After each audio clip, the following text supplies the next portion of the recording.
cette application-ci, on vous demande quelle est la probabilité d'obtenir les points 3 et 4 en jetant un dé. Un dé composé de 6 faces, numéroté de 1 à 6.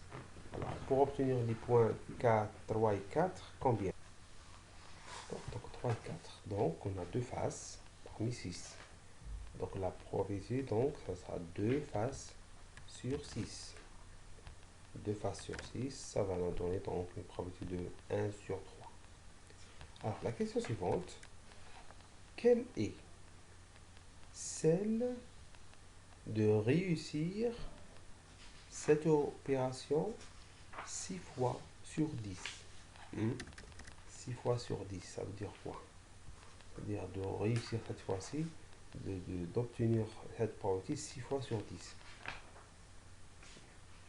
Ah, d'accord. Donc là, il faut réfléchir sur quelle méthode qu'on va utiliser. Donc, on doit réussir, donc on va dire la probabilité P.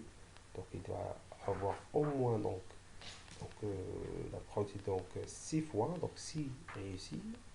Donc 6 réussites, ça veut dire 1 sur 3 puissance 6, très bien. Puis, de ne pas réussir, c'est 2 tiers puissance 6. D'accord. Alors, on prend dans ce cas nombre de permutations possibles entre les différentes 6 réussites. Donc, la réussite, ça peut être quoi? Ça peut venir dans les premiers 6 essais d'expérience ou les 6 derniers essais, etc. Donc, on aura en tout une combinaison de 6 parmi 10. Donc, au total, on va obtenir aux alentours de une probabilité de 0,13,7. Alors, regardons maintenant la question suivante.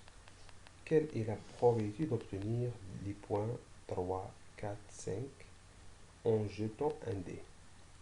Donc là, c'est simple. Donc, on aura 3 faces parmi 6. Donc la probabilité, donc, elle est donc autour de 3 sur 6.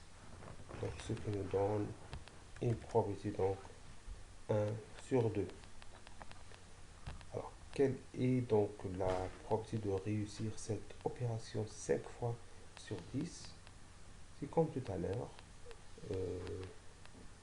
Donc d'avoir réussi, pour réussir donc le test, donc on a dit donc 1 sur 2, donc 5 fois sur 10, donc ça sera plus exactement, voilà, de réussir 5 fois sur 10, de ne pas réussir donc 5 fois sur 10, et la combinaison, différentes combinaisons qu'on peut combiner entre les différents cas de réussite et de non-réussite, hein, et donné par la combinaison C5 parmi 10.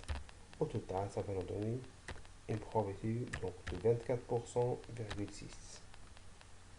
Alors, ces lois, donc, on peut les comprendre avec une façon meilleure si en appliquant la loi binomiale.